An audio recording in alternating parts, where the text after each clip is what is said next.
So everybody's rejoining. Thanks a lot for being with us. It's time to move on with our last and closing session. So I leave the floor to my colleague Astrid, maybe. Well, thank you very much, Marco, and thanks for everybody for coming back here. So very warm welcome. I hope you have had an excellent discussion as well in working group number 1, because I was in number 2. So it's good to see everybody here. We will ask now our discussants if they could be so kind to let us know what has been talked about, what were the main issues, challenges and ideas that you have heard about in your working group. And we are starting with Emma Liberati to speak about working group 1, please. Emma, the word is yours. Yes.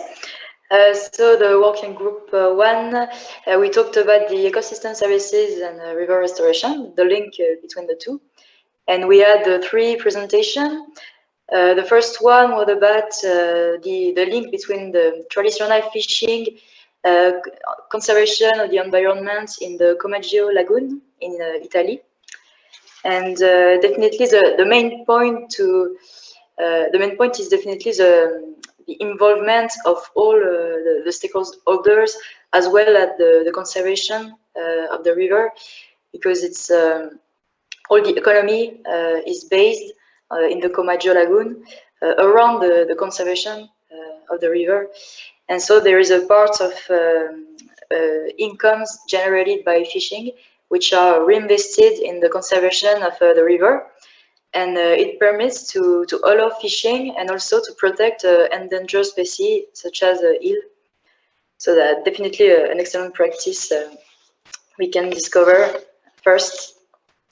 And then we had a presentation by Ivona about the Polish river, which I can't pronounce the name, but that's the Polish river.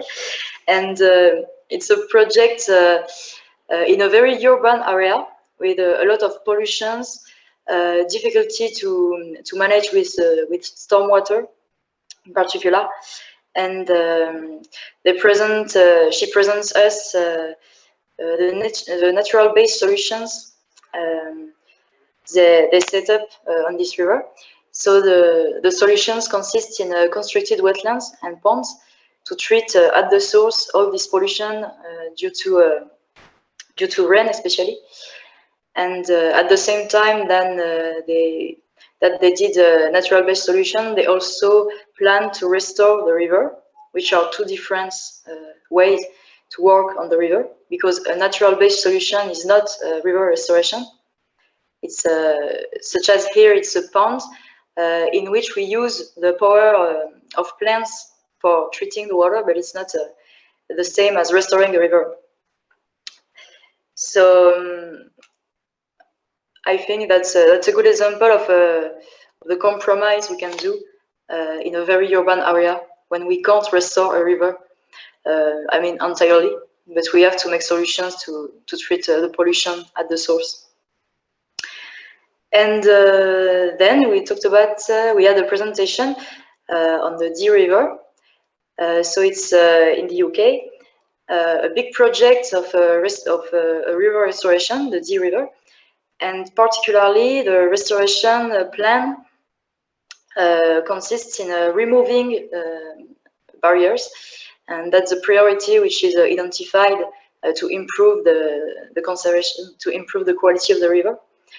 And that as we could hear it in the first part of the workshop, it's definitely one of the best actions to have benefits on the river.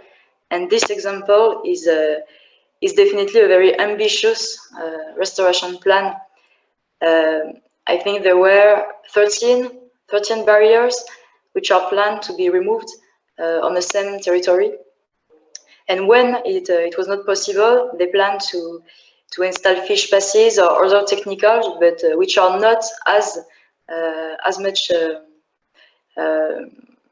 benefic, I would say, for rivers than dam removal. So that's definitely a good example of an ambitious plan, and that's what we have to do, to be ambitious on each sector, and not to disseminate actions, and definitely to choose the most ambitious and the most efficient actions on the same place, and the benefits would definitely be here if we do that. Well, I finish with the synthesis. Thank you. With an important word, definitely choose the most ambitious action first before going for other solutions.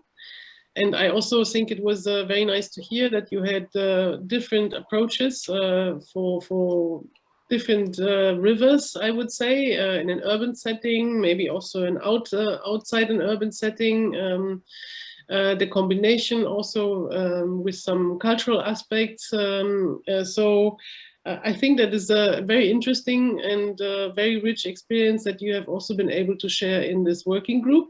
But I believe that in our working group, we also had some very nice examples, and I would like to ask Barbara to also give us a little bit of an overview of what has been happening in that working group. You are still muted, sorry. Yeah, we were traveling from the Netherlands to Germany, to the Danube region, to Hungary.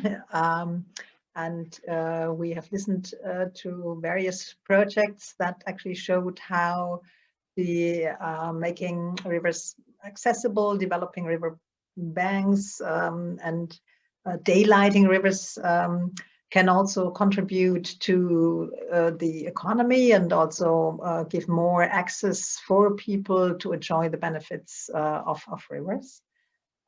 Starting off with Breda, Hans Nolan was telling us how the removing the sealing of a river in the midst of the city was actually a very important element of driving urban regeneration in this area. And they also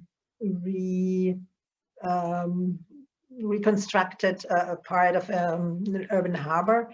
And in both cases, the value, say, of the urban environment was really enhanced, and people enjoy these new settings. They make use of it. Actually, the real estate has gained in value. Businesses do benefit from it. So whilst having a more pleasant environment, at the same time, we can also see what kind of economic benefits can be made. And there are other benefits, like, for example, for climate change adaptation. So in summer, the waters are also cooling down the temperatures a bit, and in winter the other way around. So it was a big project that was also, I mean, is still ongoing, and also takes quite a couple of years of time to get completed, but it's all worth it. Then going further south, if I may say so, to the Lahn River. We had a presentation from Susanne Gross talking about the development of hiking, cycling, and paths and kayaking tours, which also, of course, people can always cycle along rivers and so on, and use the riversides at their own discretion in some ways, but being more organized, offering tours, making sure that people actually stay on the ways that they should stay, also, and managing the streams of tourism is really important, also to protect the nature alongside rivers. In the case of the Danube River and Hungary, but not only Hungary, but it's actually a border area now, this example that we heard between, I understood, Hungary, Slovakia, I'm not quite sure, maybe even a third country in the area. there's quite a long tradition actually of celebrating certain historic events, but also having several festivals throughout the year, also mainly related to nature, to history and other cultural traditions, but also in terms of certain nature happenings, if you like.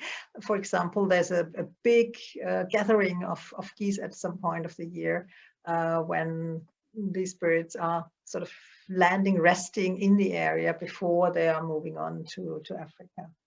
So a wide variety of opportunities for one could see that rivers are connecting forces. They connect people with nature, they connect water with land, and they connect local situations with the region. Often we can, move from river to river, from smaller ones to bigger ones. But in any case, what we always also have to keep in mind is how to balance the different interests on this river environment, because obviously there might be certain economic gains, there might be an improvement of quality of life for people, but at the same time, as we heard from Claire and other speakers at the beginning, we know that these are also very sensitive ecosystems, and they're the habitat for a lot of animals and plants, and we always have to keep in mind all three dimensions, the social one, the cultural one, the economic one, but then certainly and very importantly also the ecological one. So yes, very interesting. And if you still haven't planned your summer holidays, then please drop a mail to Hans Tolen, who will tell you how you get from Amsterdam to Rome on a bike, and maybe to some other places as well. Yeah, there are lots and lots of opportunities to use rivers for very nice and healthy holidays, I think. Thank you. Well, that is a very nice word from you. I think it is an excellent idea, especially in times of COVID, being outside, doing some physical activity, get some nature out of these apartments and that you have to sit all the time. So thank you very much for this. Also for your summary of our session. I think we can say that our experts have been saying that we have to have a very good stakeholder involvement, be it the citizens, the businesses. So that is one important point. We need to find a good balance of interests, as Barbara has just pointed out, between the economy, the environment, and also the social and cultural aspects.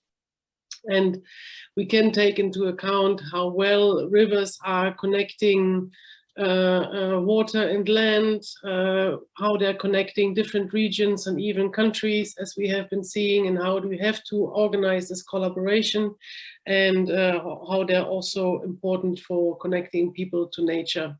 So this is, I think, a very nice summary of the discussions in the working groups. We want to understand also a little bit better, where are you in this process? So we want to have 2 more polls with you to understand your needs. So the first one is if you're planning to implement your own river restoration project in your city or region. So here you can answer yes. Projects to restore their natural functions are already underway, or yes, but we still need some lack in skills and resources in this area, or no, we have the capabilities, but the political will is not there, or no, it is actually already too late, our rivers are irreparably compromised. So please choose your answer.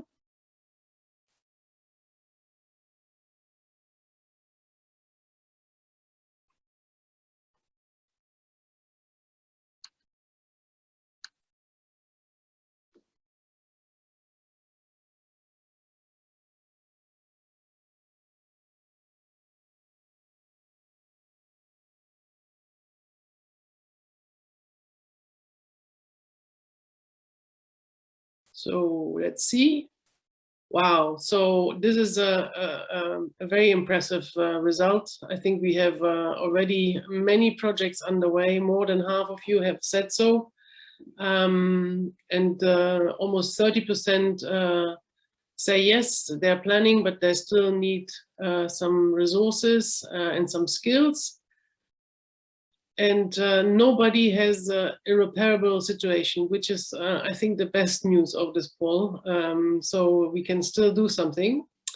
And for those which still lack skills and resources, we have a lot of information, a lot of resources that you can tap into in form of good practices, in form of stories. You will find, for example, the daylighting river story that we have been writing.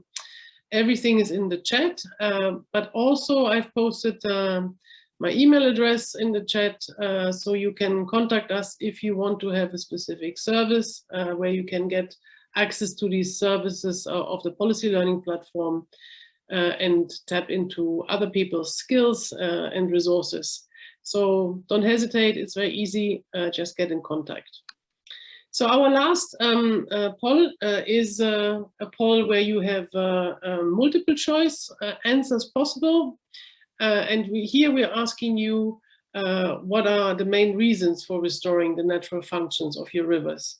So please let us know why you want to do this, maybe to reverse biodiversity loss and better protect nature, or to increase climate resilience with strengthened blue-green infrastructure, to support the recovery through large-scale investments, or bring people back closer to nature and have more space for recreation, or finally develop and launch some sustainable riverside tourism offer.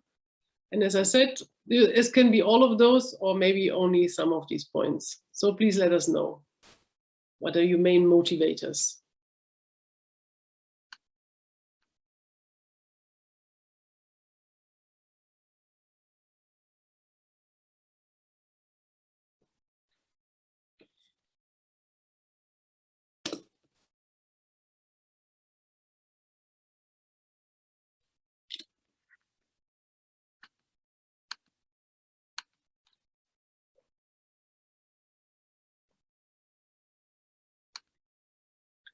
Okay, reverse biodiversity loss and better protect nature, but also develop a launch and sustainable riverside tourism offer, bring people closer to nature.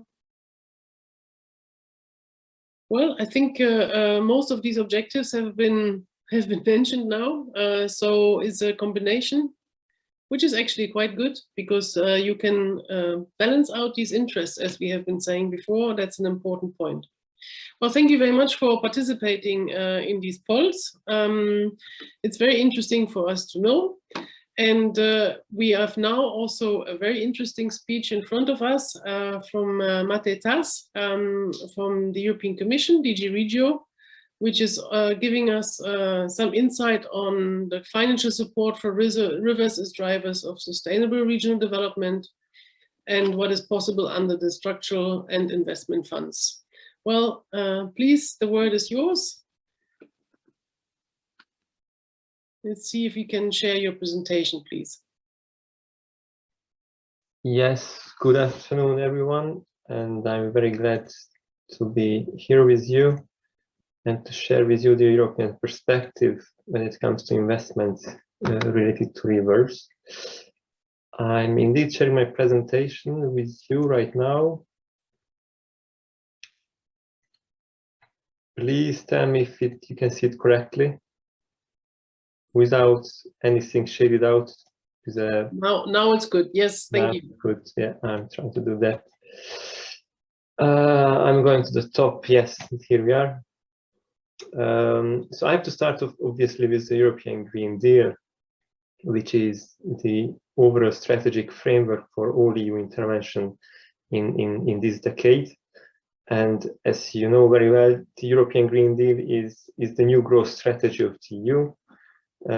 It aims to transform the EU into a fair and prosperous society with a resource-efficient and competitive economy, It has few main objectives. One is the net zero emission of greenhouse gases by 2050. It also promotes the economic growth, which should be decoupled from resource use. And last but not least, it promises very much to protect, conserve, and enhance the EU natural capital. The Green Deal consists of some 50 key policy initiatives and measures. I will just want to highlight here two on the top right corner, which is the zero pollution ambition and preserving and restoring the ecosystem and biodiversity, which are of prime relevance for rivers. And I also have to mention from the financing perspective that we have a political but now also legal commitment to spend 30% of the 2021-27 MFF budget on climate objectives. And we also have an interinstitutional agreement to allocate 7.5% as of 2024 and 10% as of 2026 to biodiversity investments. So these are quite ambitious commitments compared to the 14-20 period. So let's see what can we get out of it. Money does not seem to be a problem, it seems. And we indeed have quite many funding opportunities, funding programs, which are all aligned to the objectives of the Green Deal. Now, more concretely about the strategic framework for river restoration, I must mention here some directives, but also some strategies which were adopted recently. First is the Water Framework Directive, which was already mentioned by several of you. And there we need to recognize the most common pressure on European surface water bodies are hydromorphological, mainly due to human activities. And actually, with regard to the measures to address these hydromorphological pressures, much more ambition is needed in the third river basin management plans to achieve the objectives of the directive by 2027, which is the last deadline. In the context of the floods directive, I think it's important to mention that it has to be implemented in close coordination with the Water Framework Directive. And we have to promote nature-based solutions when it comes to flood risk management and management of flood events, which are very often cost-effective ways which profit both nature, which also profit nature, and we can use the nature's capacity to absorb the excess waters. I also wanted to mention the nature directives. Why? Because freshwater ecosystems comprise several habitats and species which are protected by the EU Birds and Habitats Directive. And many of these habitats depend directly on the river systems being in conditions that are as close as possible to natural conditions and they are free of pollution. When it comes to the strategies, the most recent strategies adopted under the Green Deal, the most important one in this context is the European Biodiversity Strategy, which has this ambition, which was already mentioned, this 25,000 kilometers of rivers, of free-flowing rivers. And actually it addresses two very important issues. One is a key pressure in the context of the Water Framework Directive, which is the river fragmentation. And as I mentioned, the need to embed the measures to achieve river restoration targets in the river basin management plans. And secondly, the need to boost efforts to conserve and restore freshwater ecosystems and the habitats and species they comprise. So actually this 25,000 kilometers of free-flowing rivers, it links very much closely to both the Water Framework Directive and the Nature Directives. Very quickly, the Zero Pollution Action Plan, it recognizes that pollution is one of the main reasons for the loss of biodiversity. And the Zero Pollution Vision for 2050 is for air, water, and soil pollution. So water is mentioned there. and pollution has to be reduced to levels which no longer considered to be harmful to the health and natural ecosystems.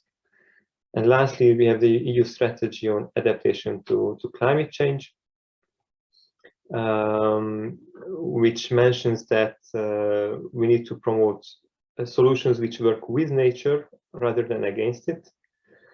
And as I already said, flood risk management can go hand in hand with nature protection and restoration if the nature-based solutions are properly exploited. Now, to reach all these ambitions, we need, of course, a lot of money, and there are several EU funding programs which contribute to that. On this slide, you see the funds, the European funds, which are under direct management, which are managed by the Commission. We have the LIFE program, which has two strands, the environment and climate action. And actually, river restoration could fit under both of the strands. And in fact, LIFE programs are already funding a significant number of river connectivity actions. So it shouldn't be new to many of you, and we have already seen a good example of this in the breakout room. Then we have the Horizon Europe program, which is the EU's research and innovation program.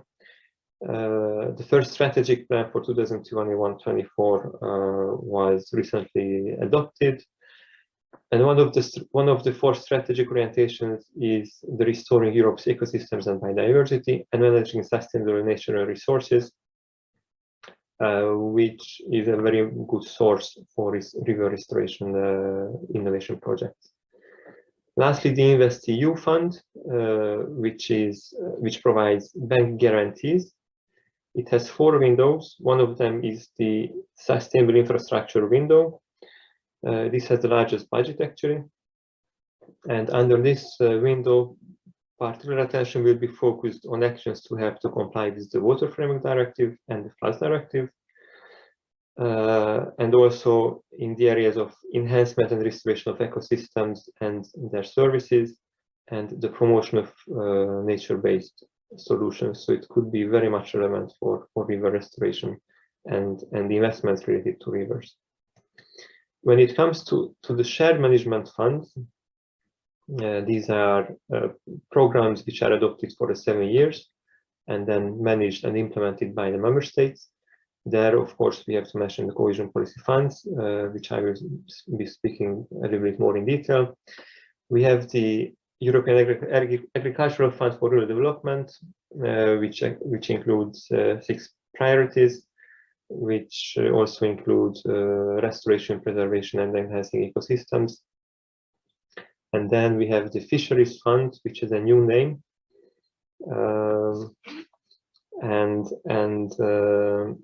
it supports developments of sustainable blue economy in coastal islands and inland areas as well, where you can finance rehabilitation of inland waters in accordance with the programs of measures which are adopted under the Water Framework Directive.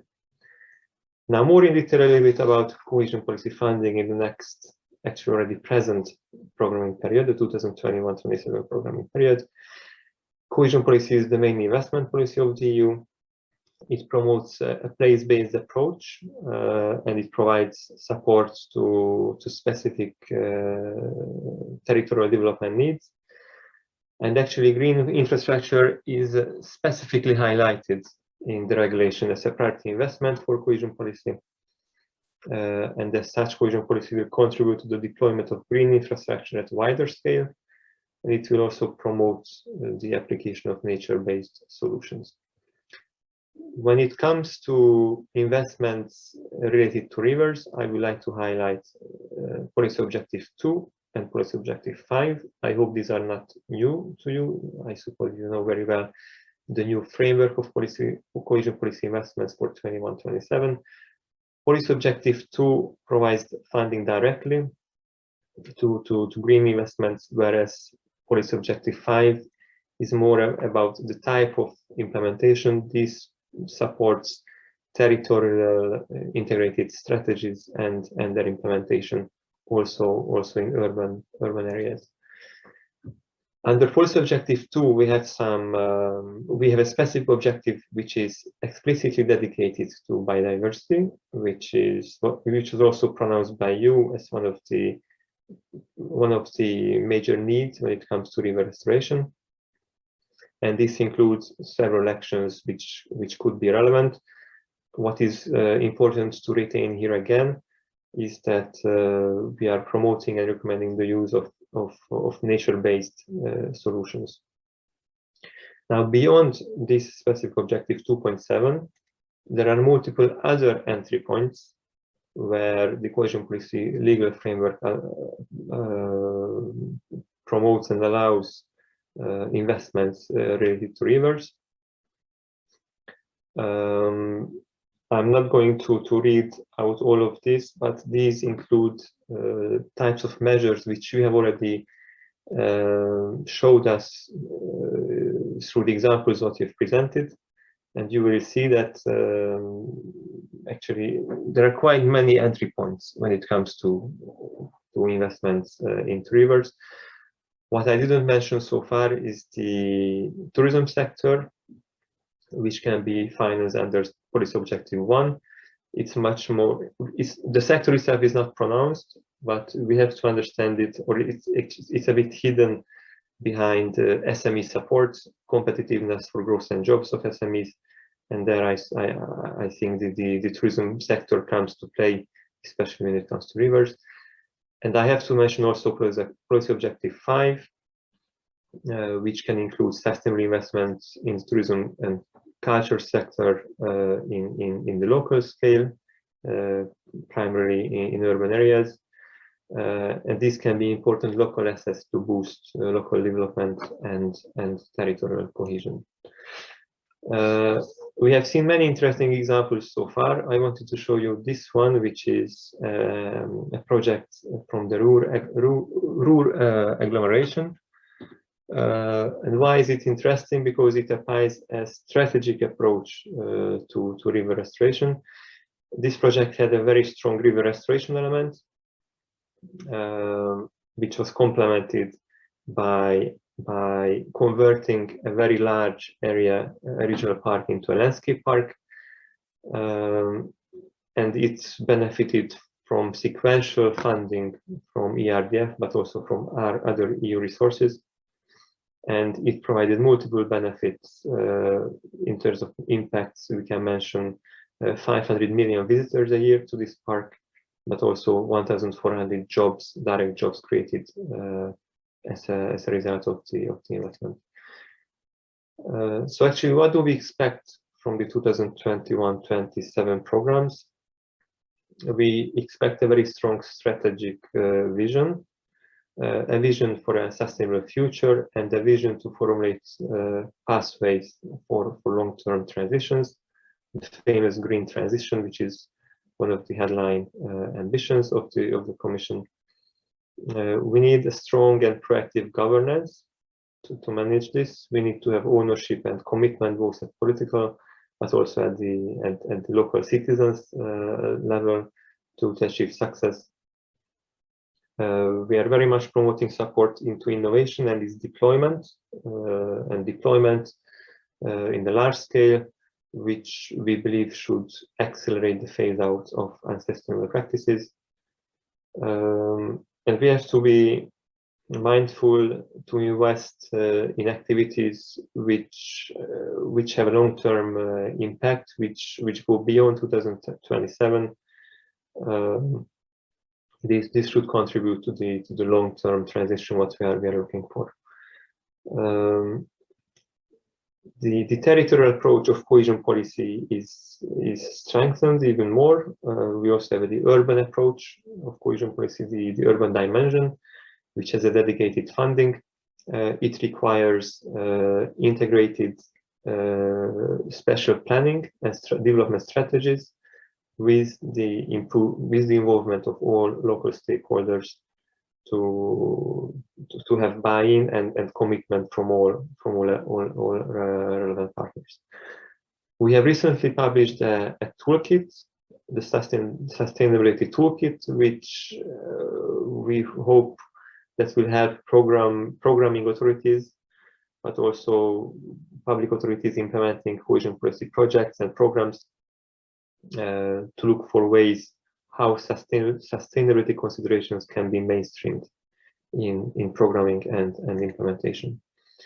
Where we are now at this stage, we are, as you may know very well, we are negotiating the cohesion policy programs for the 21-27 period.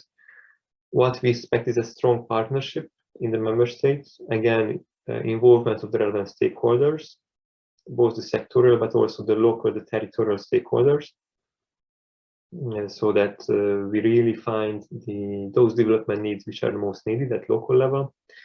Then we need strong programs. We need to have a strong intervention logic in the programs.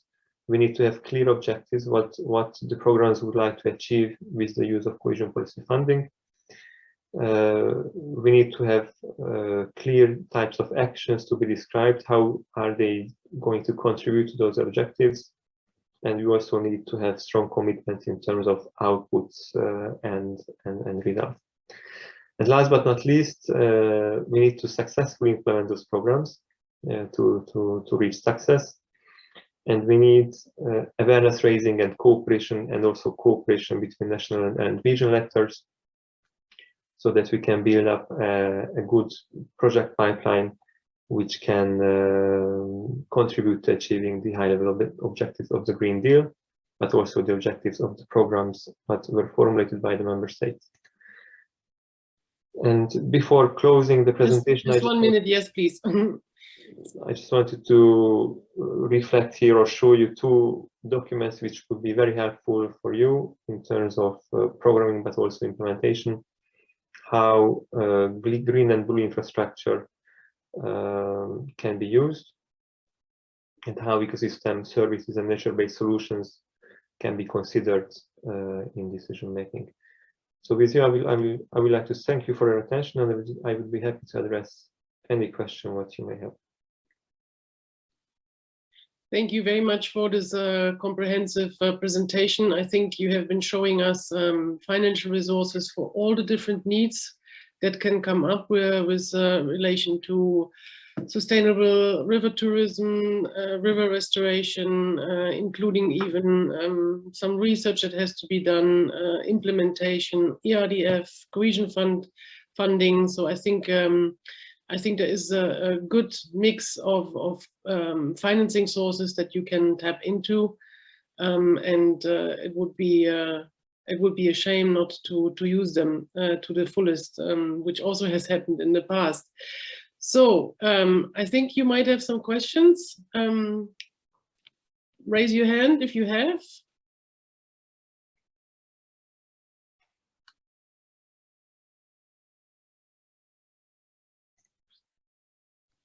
We have no questions at all. Yeah, we have from Thomas. Yeah, another one. Let's start with Thomas, and then Jordi. Okay. Well, it's a question, but I kind of know the answer, but I guess it's important for the whole audience.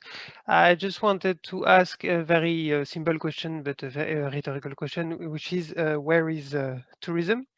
Because I know you talked about the specific objective related to river tourism, and I know it's not the priority. Tourism is never the priority with river restoration. Of course, the infrastructure, if you make the infrastructure better, the tourism is going to be more accessible for everyone. And when I talk about tourism, I talk, of course, also about cultural heritage and leisure activities for the local population. I'm not talking about international tourism whatsoever. But within the whole presentation of today, we had half about river restoration, half about tourism, and what we see with the cohesion funds mostly, but with all the others, of course, with Horizon, with LIFE, with InvestEU, is that tourism is always relegated, hidden, like you said, in the small, in a small objective, and because of the multi-dynamic dimension of tourism, the multi-sectoral dimension of tourism, it's always said that tourism is taken care by all the objectives, all the programs, but in the end, what's ending up there, it's the tourism is addressed by almost nothing and everything at the same time. So I know it's probably not your specialty, but if you know, yes, if you know, we get the question. Yes. Voilà, okay. Thank you very much, Thomas. I think I take the 2 more questions, and then that was of course for DG Regio the question, I guess. Yes. Yes. Thank you, Jordi. Would you like? Yes, thank you. I wanted to ask you, I think there's no clear answer about that yet, but maybe there is. Recovery plans, next generation EU, that is money that is going to be managed at the national level. What will be the relationship with cohesion funds and projects managed with cohesion funds in terms of potential co-funding from one fund to another, and also this next generation projects which happen at national level, can they interact somehow with Interreg projects that have more than one country? 2 questions. Thank you. Thank you very much. And the 3rd question from Hans, and then we go to the answers. Thank you. Okay, I want to unmute. Yes, I want to compliment Matej for his very clear presentation. Well, we have seen our objectives with our river restoration in Breda, where we work together with provincial and national authorities, and of course we want to engage Europe more than now. So I was very interested in his presentation, and I would like to ask him if he would send us that to us in due time. So it was very good. I want to share it with my colleagues. It gives a very clear view on the possibilities, and I want to use that also for the cooperation between the stakeholders now engaged in our project. Thank you very much. So I think with that I give the word to Matej. Yes, thank you very much, and thanks for raising these questions. So first, addressing tourism. Maybe I was using the wrong word, saying that it's hidden. Because I wouldn't think it's hidden, because in our perspective, tourism is a sector which is not excluded at all from funding. But how we approach tourism is that instead of supporting large-scale tourism infrastructure, we would very much promote that it's embedded in territorial development strategies. If these territorial strategies, let them be urban or more regional, they believe that the tourism sector is the one which would boost local development and which would lead to territorial cohesion, then they will obviously include that in their strategies, and it's very much eligible for funding under cohesion policy programs. So it's more about the scale, and this is why it's hidden in a way, again using the word hidden, because it's much more integrated into policy objective 5, which doesn't take a thematic approach. So we have 5 policy objectives, 1, 2, 3, 4 are taking a thematic approach, and 5 is more the territorial approach, where we believe tourism is best placed. But complementing this, when we come to the natural heritage, which is of primary importance for tourism, I think this has a very strong link to policy objective 2, the green investment. And whether we speak about biodiversity or restoration, but also more in the wider scale about pollution prevention and reduction, it all links to tourism. So I think we have some very good hooks to find places and reference points in cohesion policy legal framework and policy framework where tourism can be very well supported. When it comes to the RRF, it's a very interesting issue, and we are spending some time with the RRF and to see how the 2 instruments are going to complement each other. But there are some very important differences between the 2 instruments. RRF on one hand and cohesion policy on the other. RRF is designed to respond to a one-off shock in the economy, which is the economic decline due to the pandemic, and it's a repair instrument. It's a short-term repair instrument. It has to be funded in the sectors and in measures which contribute best to a quick recovery. On the other hand, when we speak about cohesion policy, it's a long-term policy. It's 7 years.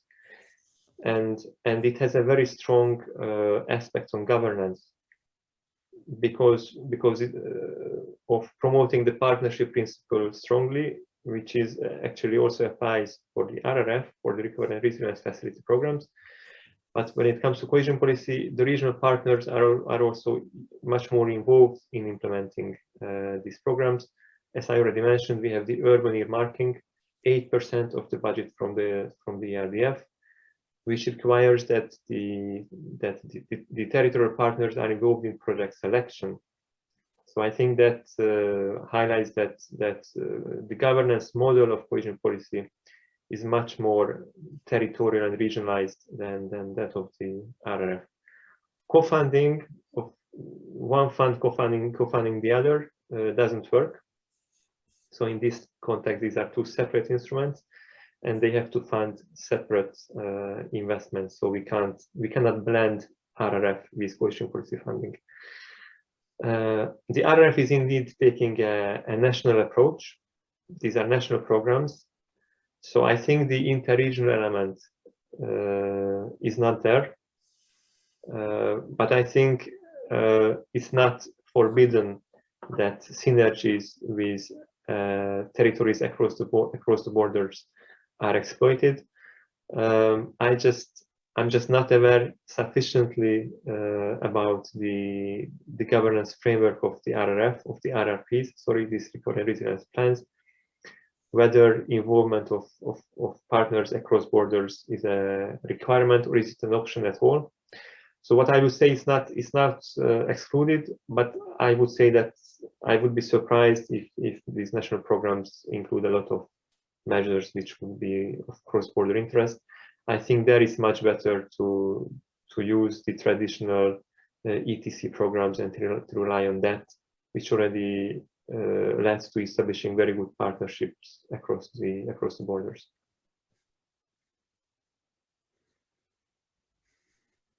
Thank you very much for your comprehensive answer. I guess that also we can share your presentation.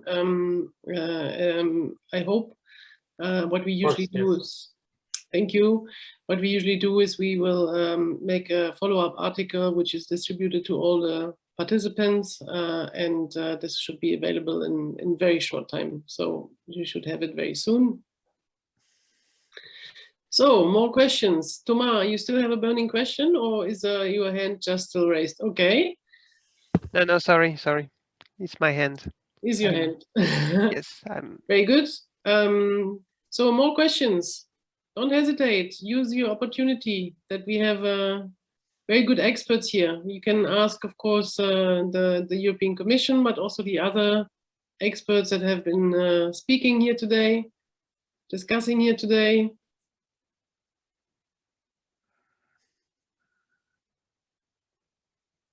Right. Oh, here we go. Arthur, please.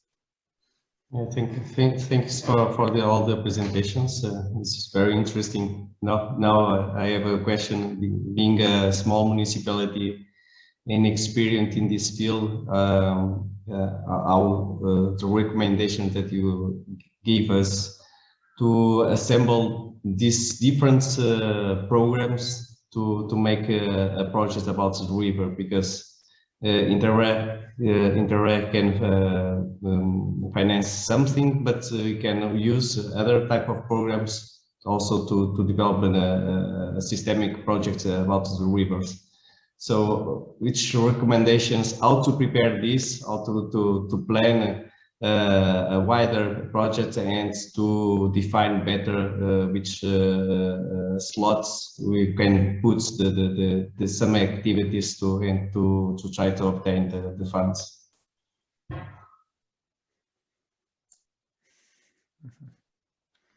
So who can help? Who has who can share the experience that they've had? I don't know, Susanne maybe, have you used different programs? No, somebody I saw that has been using, yeah, Hans maybe.